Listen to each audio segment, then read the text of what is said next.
مونږ داسې اعمال خپل کو چې کافران مونږ ته وګوري وغي مسلمانان شي. په زیاده دی چې کافران زمونږ اعمالو ته ګوري او د هغې د اسلام نه زړه مړېږي. ګورې الله دې داسې وخت نه راولي چې زما او ستا د لاسه اسلام بدنام شي او څوک زما او ستا د لاسه اسلام نه قبلوي. زمونږ حالات دغه طرف ته روان دي. کمزوري دا د مونږ د خلکو سره دوکې کو په نیکو کارونو کې هم دوکې کو.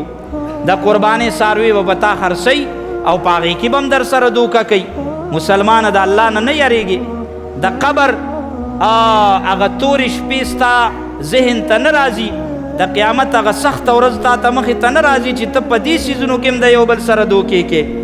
یا دغه شان مونږ په نورو سامانونو اغشتلو کې یو بل سره دوکې کوو. نه، په دې وجه بیا کافر زړه موړ شي او بیا مونږ مسلمانان یو خبره کوو، یاره جی پلاني ځای کې یو سړی دی او توره چی خرڅوي او ډېر روغ سړی دی، ځکه وایي چې سیک دی که نه، که مسلمان وي خو وایي بیا به یې دوکې کولې.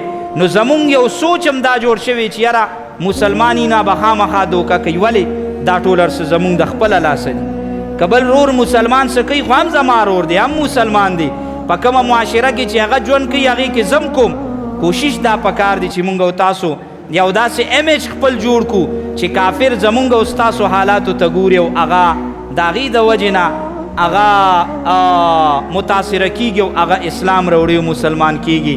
مونږ په دغه موجوده حالاتو کې د خپلو غریبانانو وروڼو سره مرسته وکړو. امید د ربه دی چې دغه خوشحالی به الله پاک زمونږ او ستاسو په څو چنده باندې زمونږ نصیب کی. الله به مو د غمونو او د خفګانونو نه وساتي.